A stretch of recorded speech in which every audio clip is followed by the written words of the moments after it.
Bonjour à tous et bienvenue dans cette nouvelle vidéo de blog au dodo. Alors aujourd'hui on va répondre à une question très simple et très rapide. Pour votre site internet, faut-il choisir des formats de photos JPEG ou PNG? Vous le savez certainement, hein, c'est les deux gros formats qui existent, les principaux qu'on connaît, et ça a un impact. Le fait de choisir l'un ou l'autre a un impact et je vais vous expliquer pourquoi. Alors vous vous en doutez bien, l'impact va se faire sur le temps de chargement de votre site internet. Et plus le chargement de votre site internet est rapide, plus l'expérience utilisateur, qu'on appelle dans notre jargon l'UX, est optimisée. Et donc plus vous avez de chances de convertir l'utilisateur en réservation directe. C'est bien évidemment le but du jeu. Alors je vous rappelle, pour ceux qui connaissent déjà ou pour ceux qui arrivent sur la chaîne YouTube Ododo pour la première fois, eh bien abonnez-vous à la chaîne Ododo pour recevoir chaque semaine des trucs, des astuces et des conseils gratuits. Il faut mettre la petite cloche aussi si vous voulez être notifié. J'essaierai de vous faire un visuel pour vous montrer comment faire. Et puis bien sûr, comme d'habitude, si vous voulez planifier un audit, un diagnostic de votre activité gratuitement avec un des coachs Ododo, eh bien prenez rendez-vous sur notre site, ododo.io. Il y a un gros bouton orange, prenez rendez-vous sur le site. Vous y allez, vous choisissez une date et un horaire. Ça va vous permettre d'avoir un rendez-vous gratuit avec un coach qui va vous rappeler au numéro de téléphone que vous aurez renseigné.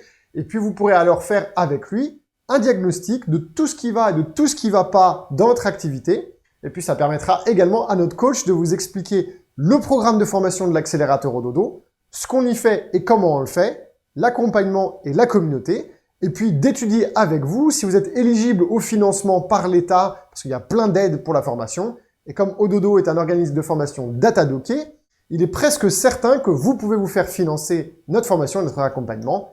Et donc le coach regardera ça avec vous lors d'un rendez-vous de diagnostic. Allez, je vous explique pourquoi c'est important de faire la différence entre PNG et JPEG. De manière générale, on a tendance à favoriser l'un ou l'autre en fonction de ce qu'on a l'habitude d'utiliser. Vous allez voir, je saute à la conclusion directement, mais il va falloir utiliser les deux, il va juste falloir s'adapter en fonction de l'utilisation qu'on veut en faire. Donc, les plus pour le JPEG, c'est la qualité. La qualité sur les JPEG est meilleure, c'est-à-dire que les images vont être de meilleure définition. Le problème, du coup, c'est qu'elles pèsent plus lourd et que du coup, elles sont beaucoup plus lentes à charger. Donc, il y a un problème de lenteur au chargement des PNG. Ce qui, évidemment, sur un site internet est un gros problème puisque l'expérience utilisateur, on le sait, va en pâtir. À l'inverse, vous allez avoir, ça va s'inverser pour le JPEG, tout simplement. Voilà, ça s'inverse. Mais, quels sont les avantages? Eh bien, les plus sur le PNG, c'est à chaque fois que vous utilisez du graphisme ou des graphistes. Des graphismes, pardon. Donc, je vais mettre graphique. Mon cerveau n'arrive pas à dire et écrire en même temps. Dès que vous allez utiliser des graphiques, c'est-à-dire un logo, une bannière que vous avez fait avec Canva par exemple, dès qu'il y a des écritures ou du graphisme, il faut utiliser PNG, puisque les contours et les détails vont être plus nets, et du coup, bien évidemment, ça va aussi participer à l'expérience utilisateur, puisque des images de mauvaise qualité, même si elles chargent vite, sont des images de mauvaise qualité, et ça handicape l'expérience utilisateur. Donc, tout ce qui est lié au graphisme, à vos logos, si jamais vous utilisez, par exemple, des graphes avec des camemberts ou je ne sais pas quoi, bon, je sais pas pourquoi vous utiliseriez ça sur votre site internet, mais on sait jamais. Et dès qu'il y a de la transparence, ça c'est super important. Donc par exemple, si vous détourez une photo pour montrer qu'une certaine partie, vous voulez enlever le fond, il va y avoir une transparence, et dans ce cas, il faut privilégier le PNG. Là où on privilégie, il faut articuler devant la caméra, c'est le JPEG.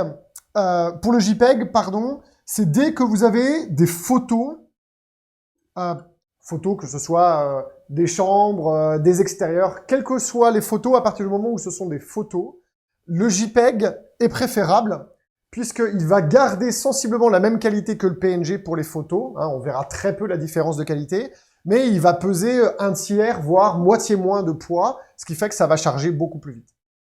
Donc, la conclusion, faut-il utiliser PNG ou JPEG? Eh bien, il faut utiliser les deux sur son site internet. Il faut privilégier les PNG dès que vous avez besoin d'illustrer avec du graphisme, par exemple des captures d'écran.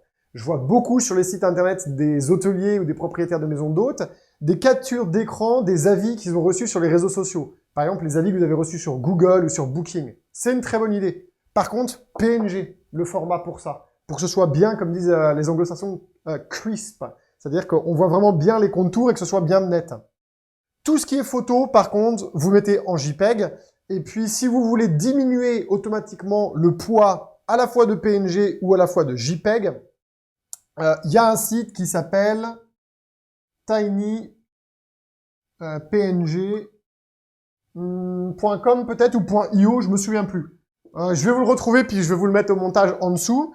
Et donc là, vous pouvez lui donner soit un PNG, soit un JPEG et il va vous le compresser au maximum. Il va vous enlever un maximum de poids tout en gardant une bonne qualité. J'avais déjà fait une petite vidéo dessus, mais bon, là, ça vous permet de retrouver l'information directe. Voilà pour quoi choisir entre PNG ou JPEG. Et puis un jour, si ça vous intéresse, dites-moi en commentaire d'ailleurs, est-ce que ça vous intéresse de connaître les différents formats vidéo? Parce que vous le savez, la vidéo est importante sur les sites internet. Si ça vous intéresse, eh bien dites-le moi en commentaire et puis je vous ferai une petite vidéo du même style pour vous expliquer quels sont les avantages et les inconvénients des différents formats vidéo. Et avec la vidéo, il y a aussi le son, ça c'est important. Allez, je vous retrouve dans la prochaine vidéo de blog. Bon courage pour cette semaine.